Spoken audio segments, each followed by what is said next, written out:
Hello! Welcome to another tutorial. Today, tuturo ko naman sa inyo kung paano mag-apply ng falsies or yung false eyelashes. Okay? So, in the first place, bakit ba minsan kailangan natin mag-apply ng false eyelashes? Number one reason is it enhances our eye makeup. Okay? So, pinapaganda yung makeup look natin. Papakita ko sa inyo yung look ko before and after mag-apply ng lashes. Diba? Okay, mas bumukas yung mata nung nag-apply tayo ng false eyelashes. Okay, number 2 reason is if you wanna look extra, diba? Kung talagang gain ka into a fully made up look, maganda na may falsies ka. Okay, or another reason is kapag ka na-frustrate ka sa mga mascara, nahihirapan ka sa pag-apply, nagiging butil-butil sila, or nagka-clump together sila, nagbubuo-buo sila, or nai-stain mo yung crease mo, yung talukap ng mata mo, nai-stain mo, nahihirapan ka, nasisira na yung eye makeup mo, then maganda na maglagay ng false eyelashes. Okay, ano mga kailangan natin?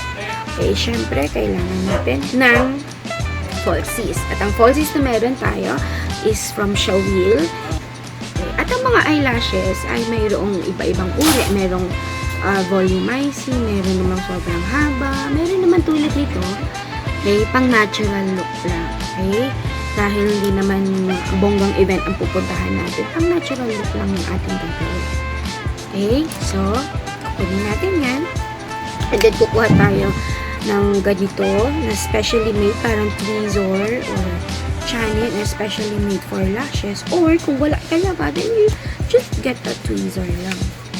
And then, i-ready natin yung glue natin. Pwede naman tayong gumamit ng Elmer's glue, kaya lang medyo mahirap kasi siyang gamitin. Bukod sa medyo matagal matuyo, hindi pa siya masyadong makapit. And kadalasan, nag-create siya ng kulay puti talaga na residue na hindi nawawala, halatang halata mo na naka-falsies ka. Okay, so itong binili natin ay from Nichido. Okay, ang True Lashes Eyelash Adhesive. Okay, it's specially made para sa eyelash. Napakanipis lang yan. Ingatan nyo lang kasi madalas dahil ganitong bottle siya, glass type siya, maliit na tube. Pag bumagsak siya from a height, mababasag siya talaga agad. Okay, so, ingatan natin. And then, ayan.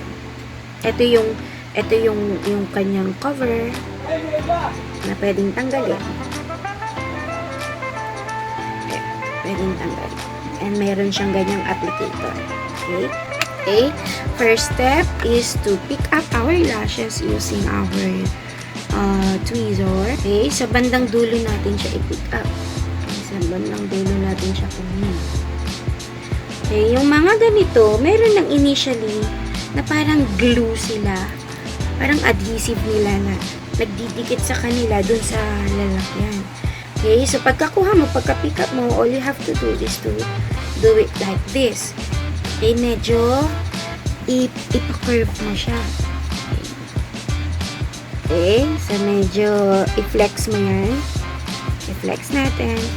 Okay, and then, kunin natin yung lash glue natin at a-applyan natin. Okay, lalagyan natin yung ilalim. Okay, mag-ingat, baka magkamali tayo at malagyan natin yung sa ibabaw. Dapat yung sa ilalim. Okay. Okay, a little goes a long way na. Pwede na yan. And then, okay, and then medyo patuyuin natin ng konti bago natin ipatong. Medyo hipan natin siya. Okay?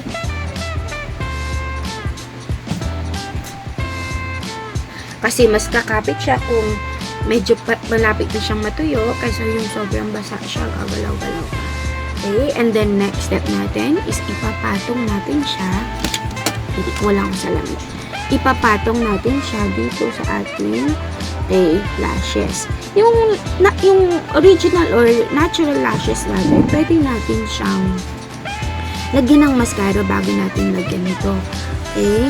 Pwede rin namang hindi. Okay lang din. Okay? Pero mas maganda kung meron. Okay, ipapatong lang natin siya.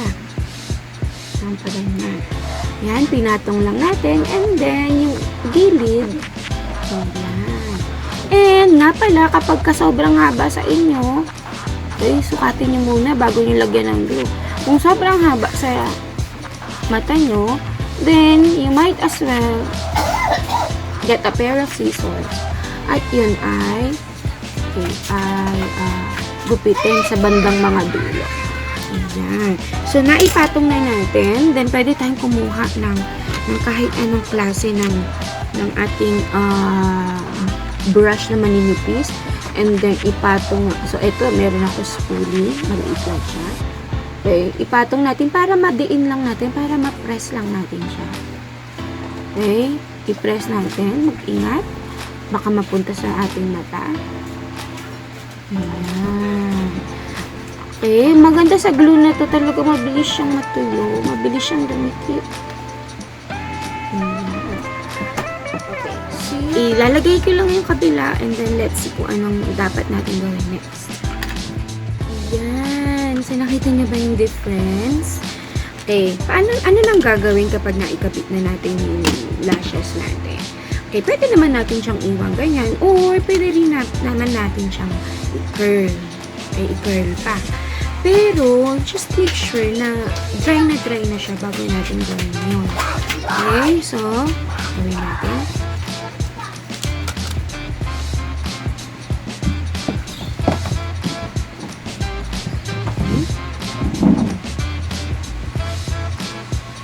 Okay, see what it did? Kinurl niya. Okay, and hindi lang basta kinurl, medyo pinag-combine niya, pinagdikit niya yung natural lashes natin at saka yung false eyelashes natin. And in-apply na natin yung false lashes natin and naglagay na rin tayo ng mascara dito sa ilalim. Okay, para saan yun kung may false lashes na, para magdikit yung false lashes natin sa natural lashes natin. Kasi kung hindi sila magdikit, magmumukha, pwede kasi magmukhang ano yan eh. Mahalata kapag ka malapit sa'yo yung mga tao, mahalata na magkaiwalay. Okay, diba? It did its purpose of opening up your eyes. Yung false lashes, pwede maka-irritate sa mata natin. So, huwag natin siyang patagalin ng more than siguro 5 hours or more than 6 hours. In short, huwag maghapon, no? So, how do we remove lashes naman? Okay, so, maganda na we use dito sa banda sa mata natin yung mga oil-based. Okay, I suggest that we use yung ganitong klase. Ayan. Okay, we have Garnier Oil-Infused Cleansing Water. Meron siyang oil, meron siyang micellar water dito. Okay, so kuha muna tayo ng cotton, i-dab natin ng konti, and then ibabad lang natin ng konti dito sa part na to. And then makikita natin, madali na siyang tanggalin. Okay, hindi mo na kailangan maghila-hila kasi maapektuhan yung original lashes. And yan, we're done already with our lashes application tutorial. And I hope may natutunan kayo sa ating tutorial today. See you in my next vlog.